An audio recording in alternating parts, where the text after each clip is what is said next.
नमस्कार, मैं हूं पवन त्यागी। आर्यन खान को जब से ईडी ने पकड़ा है उसके बाद से हम देख रहे हैं कि जो बौखलाहट है या जो आर्यन खान की गिरफ्तारी का जो दुख है वो शाहरुख खान या गौरी खान या उनके रिश्तेदार को हो। लेकिन एक अजीब सी बात महाराष्ट्र में देखने को मिल रही है कि शाहरुख खान और गौरी खान के अलावा उद्धव ठाकरे की सरकार परेशान है, सरकार दुखी है और ऐसा लग रहा है कि पूरी सरकार में एक तरह से होड़ मची हुई है कि कौन मंत्री कौन ज्यादा बयान दे और अपने को आर्यन खान का वकील सिद्ध करे। अभी देखिए, नवाब मलिक ने बयान दिया कि एनसीबी की तो रेड ही फर्जी है, पूरी एक संवैधानिक संस्था पर सवाल उठा दिया। और जो केस अभी कोर्ट में चल रहा है, जिस केस में आर्यन खान को लेकर जज साहब बाकायदा आदेश दे रहे हैं और उस आदेश के तहत वो जेल में बंद है, ये सारी प्रक्रिया को नवाब मलिक जैसे एनसीबी के प्रवक्ता ने फर्जी करार दे दिया, जो न्यायपालिका का भी अपमान है और एनसीबी संस्था का भी अपमान है। यहीं आप देखें कि नवाब मलिक ने जो ये बयान दिया है, ये क्यों दिया है समझ में आता है, क्योंकि उनका दामाद अभी कुछ दिनों पहले छूटा है जमानत पर और जो कि नशे का कारोबार करने वाले मामले में अंदर गया था। तो नवाब मलिक की जो बौखलाहट है वो तो समझ में आती है कि दामाद अंदर गया था, दामाद को एनसीबी ने पकड़ा था। लेकिन शरद पवार बयान दे रहे हैं कि केंद्र सरकार, जांच एजेंसियां, सीबीआई, ईडी, एनसीबी का दुरुपयोग कर रही है, उनकी सरकार को बदनाम कर रही है। उद्धव ठाकरे बयान दे रहे हैं, जो कि महाराष्ट्र के मुख्यमंत्री हैं। वो कहते हैं मुद्रा पोर्ट पर इतनी ड्रग पकड़ी गई है और वो कहते हैं साहब वहां तो 21,000 करोड़ की पकड़ी गई, लेकिन यहां चुटकी भर ड्रग को लेकर हल्ला मचाया हुआ है। उनकी सरकार को बदनाम कर रहे हैं। क्या कहते हैं वो उनका एक ट्वीट आया है जिसमें उन्होंने लिखा, मुद्रा पोर्ट से करोड़ों का नशीला पदार्थ जब्त किया गया है, जबकि आपकी एजेंसी चुटकी भर गांजा बरामद कर रही है। हमारी पुलिस ने 150 करोड़ की ड्रग बरामद की है। आप मशहूर हस्तियों को पकड़ने और तस्वीर लेने में रुचि रखते हैं। किस पर आरोप लगा रहे हैं? ये आपकी पुलिस, आपकी एनसीबी जो कह रहे हैं, एनसीबी नाम नहीं लिया हालांकि उद्धव ने, लेकिन उनका इशारा केंद्र सरकार की तरफ था और एनसीबी को लेकर वो बयान दे रहे हैं कि हमारी पुलिस ने 150 करोड़ की ड्रग पकड़ी, आपकी संस्था ने, वो आपका जो कह रहे हैं आपकी जो है वो चुटकी भर ड्रग पकड़ती है। मतलब कुल मिलाकर आप उद्धव ठाकरे का अगर ट्वीट का मतलब निकालेंगे तो वो महाराष्ट्र की पुलिस और एनसीबी में भी फर्क कर रहे हैं। केंद्र सरकार की जो संवैधानिक संस्थाएं हैं, जो एजेंसियां हैं, उसमें और पुलिस में कंपैरिजन कर रहे हैं और वो ये बताना चाह रहे हैं कि हमारी पुलिस तो ज्यादा श्रेष्ठ है, एनसीबी तो चुटकी भर ड्रग पकड़ रही है और हमारी पुलिस ने 150 करोड़ की पकड़ी है। उद्धव ठाकरे जी, आपकी नॉलेज में होना चाहिए कि जो मुद्रा पोर्ट पर 21,000 करोड़ की ड्रग पकड़ी गई है वो एनसीबी ने ही पकड़ी है महाराज। वो एक संयुक्त अभियान था जिसमें हमारे देश की नेवी भी थी, जिसमें अन्य कई संस्था भी थी, लेकिन एनसीबी भी उस जांच ग्रुप का एक हिस्सा है। तो आप ये अलग नहीं कर सकते। दूसरी बात, जिसको आप चुटकी भर बता रहे हैं, चुटकी भर बात बोल रहे हैं, क्या आप ये कहेंगे कि कोई 10-5 गोली लेके जाए तो ठीक है, कोई अगर 1,000 गोली लेके जा रहा हो तो उसको आतंकवादी मानेंगे? क्या ऐसा कहना चाहते हैं? क्या आप ये कहेंगे कल को कोई आतंकवादी पकड़ा गया कि एक ही तो हैंड ग्रेनेड ले रहा था, एक हैंड ग्रेनेड वाले को आतंकवादी क्यों बता रहे हो भाई? इसको क्यों पकड़ रहे हो? इसको क्यों जेल में डाल रहे हो? हैं? कोई इसके पास इतने हैंड ग्रेनेड थोड़े ही थे कि पूरे महाराष्ट्र में लोगों को मार देता। क्या दलील देते हो? आपकी दलील की बात समझ में नहीं आती। अरे भैया, जिस पर आप संस्था पर सवाल उठा रहे हो और ये कह रहे हो कि एक चुटकी भर ड्रग मिली है, उस पर जो सेलिब्रिटियों के साथ फोटो खिंच रहा है, आपका इशारा साफ है, जनता समझ रही है कि आपका दुख जो है ये शाहरुख खान के बेटे को लेकर है।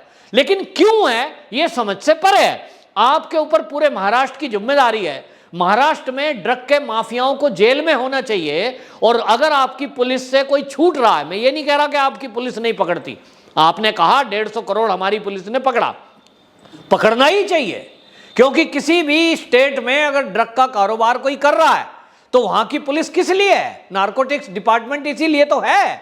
तो आपके नारकोटिक्स डिपार्टमेंट ने यदि कोई गिरफ्तारी की है, बड़ी अच्छी बात है। लेकिन अगर एनसीबी कोई गिरफ्तारी कर रही है तब आप उस पर कैसे सवाल उठा सकते हैं? आपका वो ड्रग का जो सारा कुछ माफिया इन्होंने एनसीबी ने पकड़ा है, वो उसमें आपको क्यों लगता है कि आपकी सरकार है स्थिर हो जाएगी? ये बात मुझे समझ नहीं आई। इसी बात को नवाब मलिक कह रहे हैं, सरकार को बदनाम किया जा रहा है। इसी बात को शरद पवार कह रहे हैं, सरकार को बदनाम किया जा रहा है। अब उद्धव ठाकरे भी कहते हैं, संजय राउत भी कहते हैं। आप सब मुझे ये जरा समझाइए कि अगर कोई ड्रग माफिया पकड़ा जाता है, किसी बॉलीवुड में कोई किसी का बच्चा पकड़ा जाता है, तो आपकी सरकार उससे कैसे बदनाम होती है? अरे उद्धव ठाकरे जी, आपकी सरकार बदनाम तब होती है जब आपका कोई मंत्री घपले घोटाले में पकड़ा जाता है। आपकी सरकार तो पहले ही बदनाम है।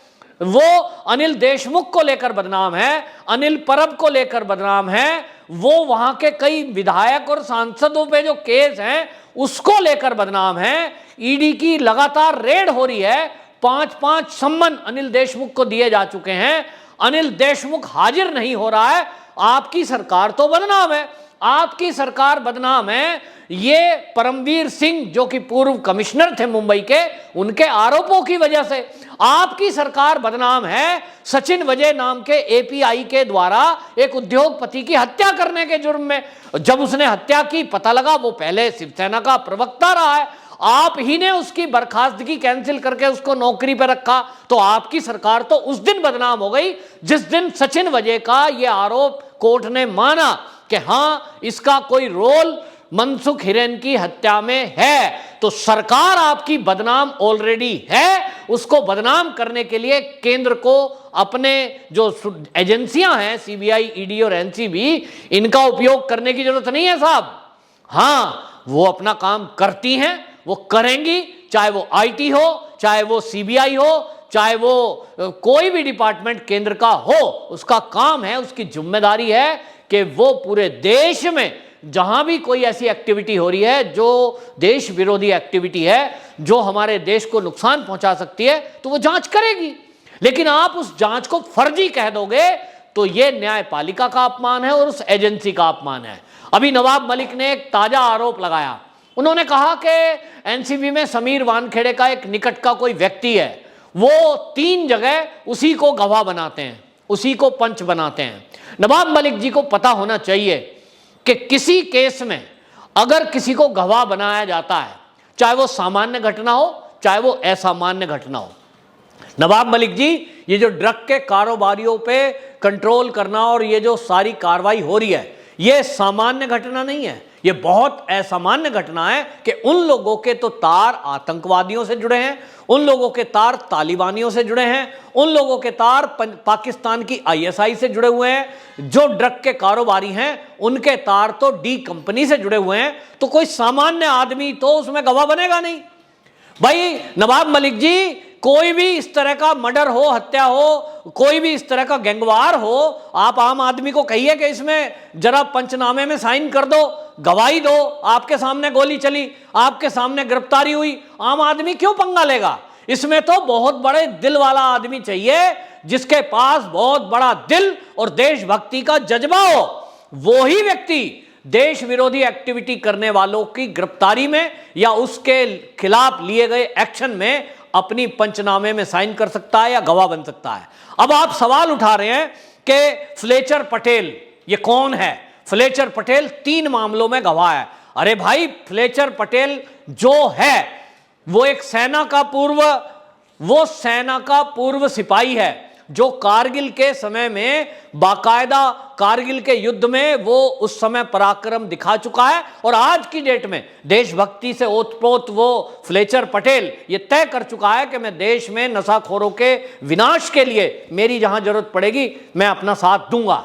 अरे भाई, आपको उस सैनिक को सल्यूट करना चाहिए। पूरे देश को फ्लेचर पटेल को सल्यूट करना चाहिए कि एक ऐसा व्यक्ति सामने आया है जो एनसीबी में ये खुलकर साथ देने को खड़ा हुआ है कि कितने भी बड़े गिरोहबंद क्यों ना हो, ये कितने भी तार जुड़े हुए डी कंपनी से क्यों ना हो, ये कितने भी तालिबानी लोगों से जुड़े हुए संबंध क्यों ना हो, आईएसआई के एजेंटों से इनके तार क्यों ना जुड़े हुए हो, मैं एनसीबी के साथ खड़ा हूं कंधे से कंधा मिलाकर।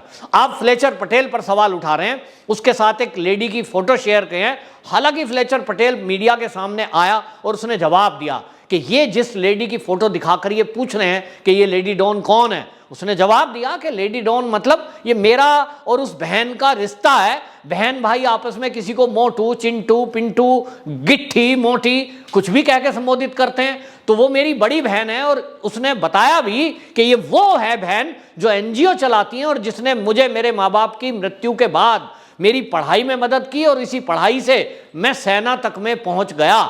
ये मेरी बड़ी बहन मेरे माँ जैसी है जिसको मैं सम्मान करता हूं, और जब मेरा वो कान पकड़ती है या मुझे डांटती है तो मैं उसकी सुनता हूं। बेशक मैं आज इतना बड़ा हो गया हूं और बेशक मैं सेना में था, तो हम सुनते हैं। और इसलिए मैंने व्यक्तिगत एक टिप्पणी उसको 2-3 साल पहले एक फोटो पर लिखी थी फेसबुक में, लेडी डॉन ये मेरा व्यक्तिगत मामला है, लेकिन मेरी उस मुंह बोली बहन को इस तरह से उछालना, ये नवाब पटेल ने मेरे पारिवारिक रिश्तों का मजाक बनाया है और इसको लेकर मैं इसमें मानहानि का दावा करने जा रहा हूं।